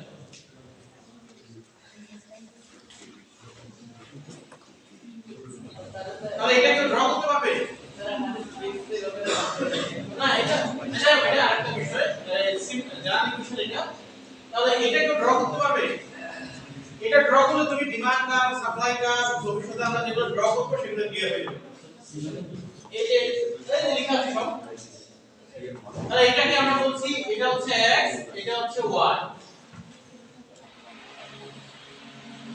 এই যে x y হয়ে গেছে বাকি আছে এটা আর এটা c হচ্ছে ইন্টারসেপ্ট আমরা বলেছি তাহলে c এর মান আমরা কিভাবে বসাই যদি x 0 বসাই তাহলে y কি হবে c তাহলে বসাও যদি x 0 দেখো x 0 কোথায় এখানে তাহলে y c y এর মান কত হবে c তাহলে এই হচ্ছে পয়েন্টটা যেখান থেকে আমাদের রেখাটা শুরু হবে তাহলে এটাই হচ্ছে ইন্টারসেপ্ট আমরা একটু বলছি c হচ্ছে ইন্টারসেপ্ট ঠিক আছে এরপরে এখানে আসো এরপর আঁকতে হবে কি একটা রেখা এখানে ভেরিয়েবল আছে এখানে ভেরিয়েবল আছে ইন্টারসেপ্ট আমরা পেয়ে গেছি এরপর এই রেখাটা আঁকতে হবে লাগবে স্লোপ যেটা আমাদের m তাহলে m এর মান আমরা জানি m হচ্ছে একটু বলছি change in y divided change in x মানে ধরো এখানে একটা যদি আমরা কিছু একটা ভ্যালু ধরি এগুলো না ধরে সরাসরি আমরা একটা ভ্যালু ধরি একটু যেটা বলছিলাম যে 2200 মানে আছে 2200 মাইনাস 2000 ডিভাইডেড বাই কত ছিল 700 মাইনাস 600 তাহলে এটা এখানে ছিল 200 ডিভাইডেড বাই 100 2 ওই যে ওখানে আগে যেটা পিপিসি তে 2 মানে কি কোন একটা রেখার ঢাল 2 এটা যদি পজিটিভ আগে তো ছিল নেগেটিভ আর এটা ছিল এরকম নেগেটিভ 2 মানে কি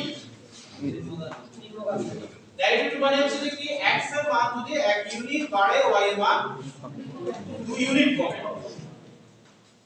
এটা তখন বলেছি x এর মান যদি 1 ইউনিট বাড়ে তাহলে তখন কার উৎপাদন যদি 1টা বাড়ে কম্পিউটার 2টা করে কমে তাহলে পজিটিভ কি মানে কি x এর উৎপাদন যদি 1 ইউনিট বাড়ে y এর উৎপাদন 2 ইউনিট বাড়ে তাহলে রেখাটা দেখি কিরকম হবে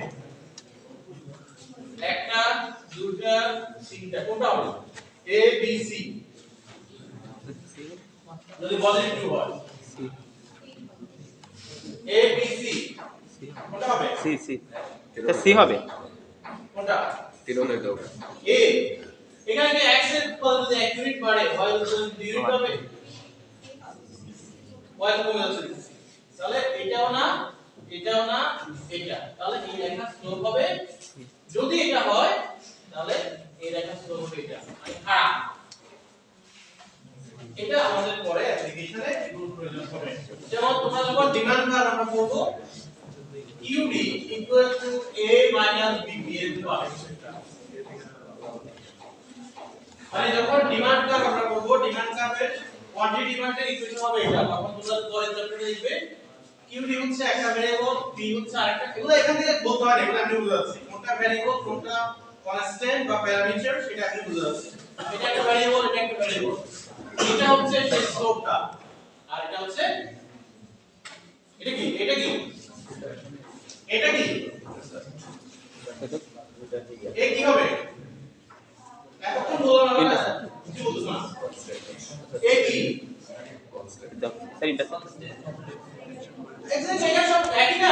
এটা একটা ভ্যারিয়েবল কি আছে এখানে দেখো, সি আর এক্স এই কোশ্চেনটা যেটা, তবে বি এর আগে মাইনাস আছে মানে হচ্ছে কি স্লোপের মান মাইনাস। তাহলে এটা তুমি প্লাস লিখো, প্লাস লিখে মাইনাস বি লিখো, বি একই তো কথা। তাহলে এগুলো ক্লাস 10 এর 8 এর সাইডে পড়ো না, যেটা ভ্যারিয়েবলের সাথে গুণ অবস্থা থাকে সেটা হচ্ছে প্যারামিটার, এটা হচ্ছে স্লোপ, আর যেটা সিঙ্গেল থাকে সেটা হচ্ছে কনস্ট্যান্ট বা ইন্টারসেপ্ট। এই সেম এই ইকুয়েশন। তাহলে এই ইকুয়েশন আঁকা কি রকম হবে? এই ইকুয়েশন যে আঁকি দেখো এখানে হবে, এটা হবে a, এটা হবে এরকম। একটু আগে যখন ডিমান্ড কাপ দেখেছি খেয়াল আছে, এরকম ছিল ওই যে নোবেল প্রাইজ সাথে নোবেলের প্রাইজ এরকম ছিল। তাহলে এগুলো সবসময় ওভাবে ডিফাইন হয়। এখন তুমি যদি বিষয়গুলো জানো তাহলে তোমার অ্যানালাইসিস করতে সুবিধা হবে। এটা জানা একেবারে নেসেসারি না, কিন্তু যদি জানো তাহলে বিষয়গুলো অ্যানালাইসিস করতে সুবিধা হবে। আর তুমি এটা না জানা, যদি তুমি লয়ার হতে না চাও, মানে কেউ যদি লয়ার না হও আর কি, ওখানে জানা যায় সেখানে ম্যাথ আসে কিনা বা এগুলো আসে কিনা, এখন তুমি জবে কিন্তু তোমার এগুলো এমনিতে তোমাকে কাভার করতে হবে। যদি চাকরি বাজারে যেতে চাও আর কি, মানে লতে যে পরীক্ষা হয় তোমাদের, সেটা যদি ম্যাথ না আসে বাকি 200 নাম্বারের ম্যাথ স্যার আমাদের স্লোপ ইন্টারসেপ্ট ইকুয়েশন এর মধ্যে হবে আগে না পড়ে এখন করতে হবে। অথবা পাস করে বলতে কি আমাদের ইকোনমিক্স স্লোপ এর কোনো কাজ লাগে না, যারা লয়ার হবে না বা ওই সেক্টরে মানে রেসপেক্টিভ সেক্টরে যাবে না, বাকি যারা ওই সেক্টরে যাবে তার মধ্যে যেগুলো কোনো কাজ লাগে না, আমরা এখন ইকুয়েশন করব, আমরা এখন ম্যাথ করতে হবে, কারণ এগুলো আমাদের বাকি কিছু পুরো করতেই হবে।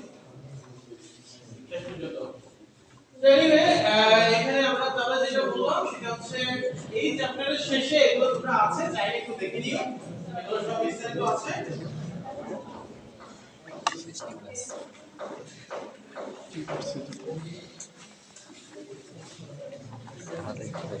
আর যে বলে যে ক্লাস 8 থেকে বলছিল মনে নাই, 1 ঘন্টা আগে জুরি স্কুলে পড়ে এসে সেটাই ঘন্টা কোথায় এই 4 বছর আগে তো মনে থাকে।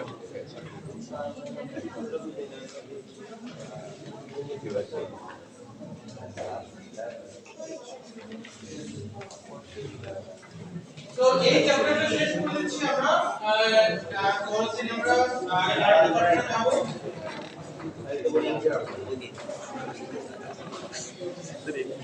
দেখুন স্যার একটু কথা বলতে পারো, একটা বিষয় আছে, আমি সাধারণত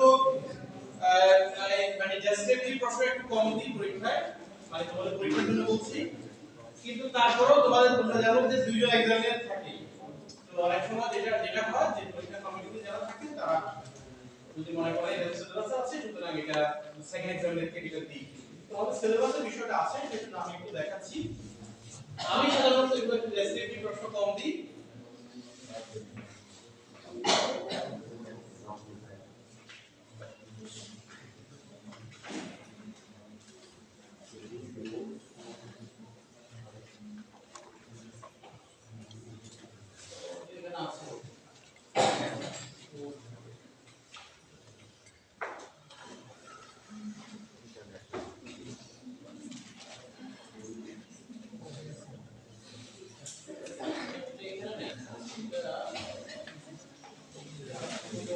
স্লাইডটা আমি দিয়ে দেব, কিন্তু ক্লাসে একদম বলেছিলেন যে স্লাইডটা দেওয়ার জন্য স্লাইডটা দেওয়া হয় না স্লাইডটা দেওয়া হয়নি স্যার। এখানে এই চ্যাপ্টার আছে, এটা দেওয়া হয় এটা ক্লাসে একদম বলেছিলেন দেওয়ার জন্য, শুধুমাত্র যেটা তোমাদের প্রয়োজন সেটা করবে। খেয়াল করবে স্লাইডে হয়তো বেশি আছে জিনিসপত্র বা ম্যাটেরিয়াল বেশি আছে, তোমাদের সিলেবাসে যেটা কভার করে তোমাদের এখানে আমাদের ক্লাসে যেটা পড়ানো হয়েছে শুধুমাত্র সেটা দেখবে, কিন্তু স্লাইড বেশি থাকলে সেটা দেখার প্রয়োজন নেই। একটা জিনিস খেয়াল করবে যে তোমাদের এখানে হয়তো স্লাইডে বেশি আছে, কারণ ওই স্লাইড, তো যেটা বেশি আছে সেটা দেখার প্রয়োজন নেই। আমরা শুধুমাত্র যেটা ক্লাসে আলোচনা করেছি অথবা যেটা সিলেবাসে আছে মানে আরো স্পেসিফিক বলে যেটা আমরা শুধুমাত্র এখানে আলোচনা করেছি সেটা লিখবে শুধুমাত্র। এখানে অনেকগুলো বিষয় আছে এত আমাদের প্রয়োজন নেই। তো এখানে এটা কথা বলছি যে মানে fundamentals problems of economic. So এগুলো একটু ডেসক্রিপটিভ প্রশ্ন। এখানে তিনটা ফান্ডামেন্টাল প্রবলেম আছে। কত ক্লাসে আমরা একটু করে বলেছি what to produce, how and for whom to produce এই তিনটা। এরপরে পরের অংশ আছে যে এই তিনটার সমাধান মানে কি উৎপাদন করবে, কিভাবে করবে বা কার জন্য করবে এগুলোর সমাধানগুলো কি রকম হয়। তো সেখানে মার্কেট ইকোনমিক সিস্টেমের বিষয়টা কোন সময় আসে সেটা তোমরা একটু দেখে নিবে। মানে হচ্ছে যেখানে একটা হচ্ছে আমরা তিনটা প্রবলেম তো একটা হচ্ছে মানে কি কি দ্রব্য উৎপাদন করা হবে, সেকেন্ডটা হচ্ছে মানে কিভাবে উৎপাদন করা হয়, আর থার্ডটা হচ্ছে কার জন্য মানে কারা সেটা অ্যানসার করবে, কারা কনসিউম করবে সেটা। এখন এই প্রশ্নগুলোর মানে অ্যানসার নির্ধারিত হয় হচ্ছে ইকোনমিক সিস্টেম কি রকম সেটার উপর। কারণ এটা কোনো ব্যক্তির প্রশ্ন না, এটা হচ্ছে একটা প্রোডাকশন ফ্যাসিলিটি প্রক্রিয়ার মতো রাষ্ট্রে বা সমাজের একটা প্রশ্ন। সমাজ মানে পুরো রাষ্ট্র, সবগুলো রাষ্ট্রের পুরো ডিসিশনের একটা বিষয়। তাহলে আমি কম্পিউটার নাকি কাজ ফলো করব নাকি রাইস না হুইট উৎপাদন করব, এই যে বিষয়গুলো আছে সেগুলো কিন্তু আমি নির্ধারণ করি না, কৃষক নির্ধারণ করবে না, সেগুলো নির্ধারণ করবে রাষ্ট্র। তো রাষ্ট্র সেটা কিভাবে নির্ধারণ করবে বা কিভাবে ইনসেনটিভ দিবে বা কিভাবে ডিসিশন দিবে সেটা নির্ভর করে ওই রাষ্ট্রের ইকোনমিক সিস্টেমের উপরে। সাধারণত বিশ্বে যে সমস্ত ইকোনমিক সিস্টেমগুলো প্রচলিত আছে সেখানে একটা হচ্ছে মার্কেট ইকোনমিক সিস্টেম বা ক্যাপিটালিস্টিক ইকোনমি বলা হয়, একটা হচ্ছে মার্কেট ইকোনমি বলা হয়, আরেকটাকে বলা হয় অথবা এটাকে ক্যাপিটালিজম বলা হয়। তারপরে হচ্ছে মিক্সড বলা হয়, mixed economic system, mixed economy. তো আরো কিছু আছে যেমন নাম অনেকগুলো আছে, যেমন সোশ্যালিস্টিক ইকোনমি বা সোশ্যালিজম আছে একটা সমাজতন্ত্র। তোমরা যেটা বলছো এটাও লিখলাম, এগুলো ট্রেডিশনাল কথাবার্তা, এগুলো এখন আর কোথাও খুব বেশি নাই, এটাও নাই, এটাও নাই। তাহলে এই দুটো মূলত আছে। তো মূলত ফ্রি মার্কেট ইকোনমি আছে, এটার কম বেশি আছে।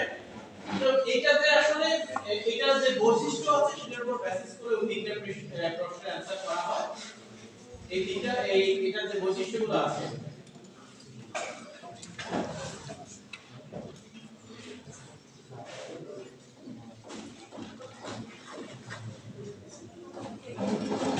এখানেও ওই গ্রামার বিষয়গুলো আছে, চাইলে এখান থেকে দেখতে পারো এই স্লাইডে।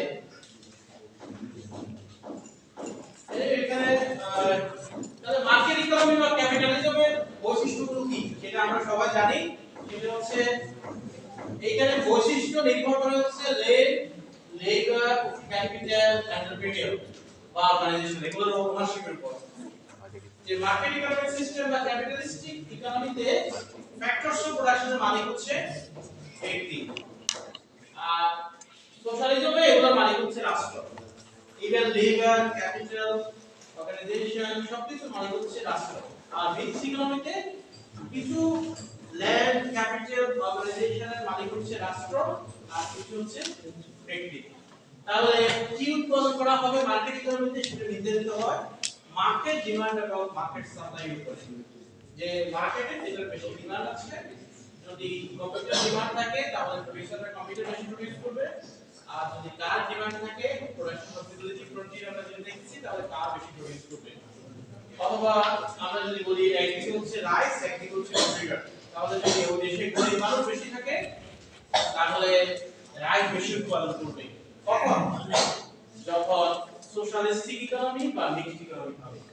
কিন্তু ফ্রি মার্কেট ইকোনমি বা ক্যাপিটালিস্টিক ইকোনমি বা মার্কেট ইকোনমি হয় সেক্ষেত্রে মার্কেটে যেটা বেশি প্রফিট পাবে প্রোডিউসাররা সেটাই প্রোডিউস করবে। মার্কেটে যদি মনে করো ড্রাগস এর দাম বেশি তাহলে ফ্রি মার্কেট ইকোনমিতে ড্রাগস বেশি প্রোডিউসাররা প্রোডিউস করবে, সেখানে কোনো গভর্নমেন্ট ইন্টারভেনশন নাই, সরকার কোনোভাবে রোল প্লে করে না। কিন্তু এখানে সরকার যদি বলে যে না আমাদের অন্য দেশের মতো যে ড্রাগস ক্ষতিকর স্বাস্থ্যের জন্য ড্রাগস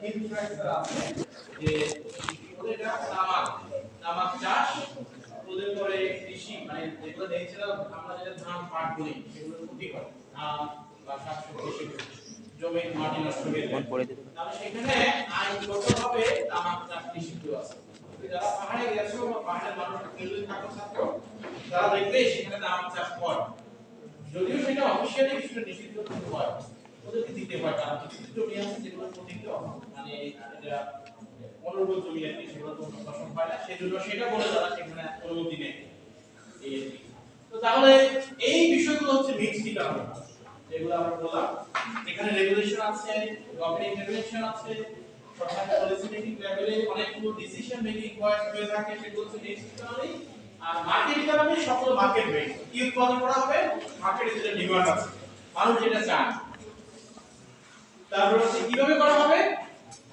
অ্যানসার হচ্ছে যেভাবে করলে পরে কস্ট অফ প্রোডাকশন কমে যাবে তার মানে লেবার লাইন ক্যাপিটাল এন্টারপ্রাইজার যারা আছে তাদের খরচটা কমবে তাহলে খরচ কিভাবে কমবে একটা হচ্ছে ক্যাপিটাল আছে উৎপাদনের ব্যবস্থা একটা হচ্ছে লেবার অথবা লেবার আছে তারপরে আমাদের দেশে লেবারের ওয়েজ হচ্ছে কম আসলে কম ওয়েজ কিন্তু ক্যাপিটাল হচ্ছে খুব স্কার্স বা নাই তাহলে আমি যদি উৎপাদনে বেশি লেবারকে ব্যবহার করি ক্যাপিটাল কম ব্যবহার করি যেটা আমাদের দেশে হয় যে গার্মেন্টস সেক্টর আমাদের এখানে খুব বেশি ফ্লারিশ করে কেন কারণ গার্মেন্টস এর শ্রমিকদের মজুরি কম দিলে হয়ে যায় আর চায়নাতে মজুরি বেশি লাগে অথবা ক্যাপিটাল সেখানে সাবস্টিটিউট করা যায় না মানে লেবার দিয়ে সেজন্য সেখানে মজুরি আমাদের থেকে আরেকটু বেশি অথবা অন্য দেশের কথা বলি যেখানে ইউএস থেকে সবগুলো অর্ডার আসছে ওরা নিজেরা প্রোডাকশন না করে আমাদের দেশে কেন পাঠায় কারণ তাদের লেবারের ওয়েস্ট বেশি আমাদের দেশে ওয়েস্টটা কম তাহলে প্রোডিউসাররা ওটাই প্রোডিউস করবে কিভাবে উৎপাদন করার ক্ষেত্রে যেভাবে উৎপাদন করলে তাদের কস্ট অফ প্রোডাকশন কম হয় যদি লেবার ব্যবহার করলে বেশি কস্ট অফ প্রোডাকশন হয় তাহলে লেবার ব্যবহার করবে না তখন ক্যাপিটাল ব্যবহার করবে আর যদি ক্যাপিটাল ব্যবহার করলে খরচ কম হয় লেবার ব্যবহার করলে যদি খরচ বেশি তাহলে লেবার ব্যবহার কম যেটাই ফার্স্ট ওয়ার্ল্ড কান্ট্রি বা ডেভেলপ কান্ট্রি যেটা করে তাহলে কার জন্য হলে মার্কেটে বলবে যারা টাকা দিতে পারবে যার মানে হচ্ছে আমরা বলি পারচেজিং পাওয়ার যাদের আছে যার মানে যার পকেটে টাকা আছে তাদের জন্য উৎপাদন করে যারা ডিসেবল যারা আনএবল যারা আনএমপ্লয়েড আনস্কিল তারা না থাকবে মার্কেট জন্য সেটাই করে আর মিক্সড ইকোনমিতে সরকার বলে না তাদেরকে কিছু ভালো দেয়া হোক তারা কিছু তাদের জন্য কিছু করা সো এই হচ্ছে এখানে তিনটা প্রশ্নের যে সমাধান আমরা যেটা বললাম যে অনেক সময় হয়তো তোমরা যেটা শুনলে অ্যাকচুয়ালি যে কেউ চ্যানেল থেকে হয়তো কিছু একটা আসতে পারে যে মার্কেট ইকোনমিক সিস্টেম বা এখানে যে মিক্সড ইকোনমি আছে সেগুলো থেকে কিছু যদি চলে আসে তাহলে তোমরা অল্টারনেটিভ প্রশ্ন যদিও থাকে অসুবিধা হয় না মানে অনেকগুলো অপশন থাকে কিন্তু কয়টা থেকে কয়টা সিলেক্ট করতে হবে কয়টা 8টা থেকে 5টা তিনটা এক্সট্রা আছে তো 50 মার্ক তো তিনটা এক্সট্রা আছে এটা আমার না আমাকে দাও ওগুলো সব কিছু ম্যানেজ করবা মাসুদ ভাইয়ের ঘুমটা ভেঙে দিল মাসুদ ভাই ঘুমটা ভেঙে দিল কি আর আগামী সপ্তাহে যদি ক্লাস হয় আমি জানাবো সোমবার দোকান হচ্ছে বন্ধ রোববারে ক্লাস হয় জানাবো আর এরপরে আগামী সপ্তাহে আর লাইটগুলো তোমার দরকার সবারই দরকার সবার দরকার স্যার সবার দরকার আমি কি রে